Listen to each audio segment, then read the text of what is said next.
sejarah profesi guru di Indonesia. Pekerjaan guru ada sejak manusia mampu berpikir dan mengenal ilmu pengetahuan. Ia mengajarkan berbagai ilmu dan pengetahuan untuk mempermudah manusia menjalankan kehidupan. Dalam lintasan sejarah Indonesia, guru berkembang seiring dengan perkembangan zaman, mulai dari zaman kerajaan Hindu-Buddha, Kesultanan Islam hingga masa reformasi. Pada zaman dahulu, sebelum agama masuk ke Indonesia, seseorang yang ingin belajar harus mengunjungi seorang petapa. Pada masa kerajaan Buddha atau Hindu, di Indonesia orang belajar di biara. Dalam agama Buddha, guru adalah orang yang memandu muridnya dalam jalan menuju kebenaran. Dalam agama Hindu, guru merupakan simbol bagi suatu tempat suci yang berisi ilmu atau vidya dan juga pembagi ilmu. Pada masa ini, guru berasal dari kata Brahmana.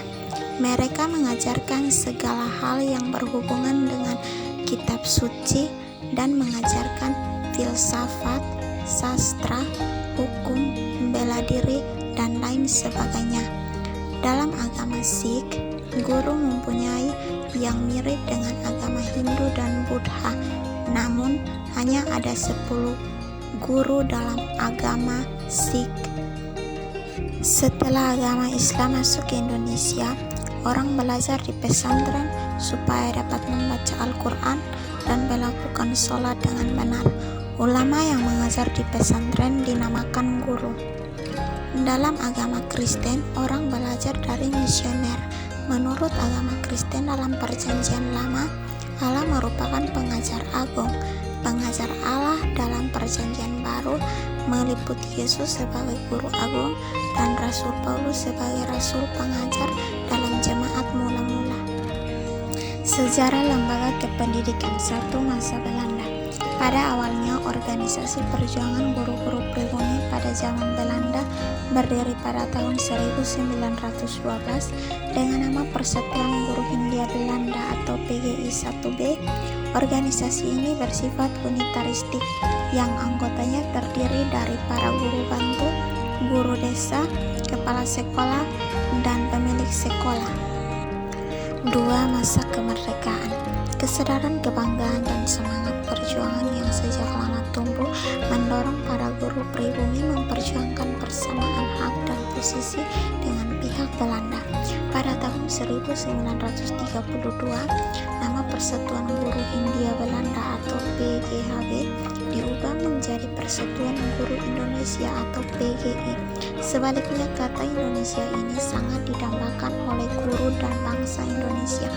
Semangat proklamasi 17 Agustus 1945 menjiwai penyelenggaraan Kongres Guru Indonesia pada tanggal 24 sampai 25 November 1945 di Surakarta. B. Lintas sejarah PAUD di Indonesia. Penulisan pembagian lintasan sejarah PAUD menjadi beberapa periode, yaitu 1.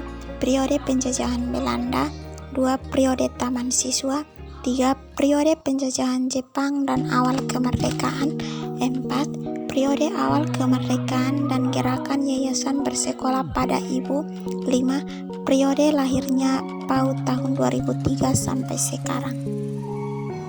C. Latar belakang dan tujuan penyelenggaraan PAUD di Indonesia.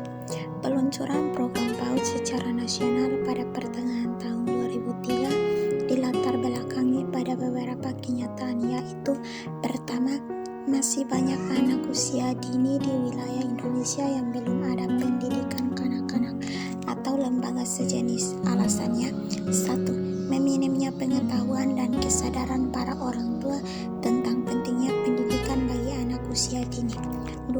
Masalah biaya pendidikan. Kedua, alasan pendidikan dengan adanya PAUD diharapkan dapat memberi kesempatan kepada anak. Ketiga, sebagai salah satu bentuk respon pemerintah terhadap laporan tentang rendahnya kualitas pendidikan anak-anak Indonesia.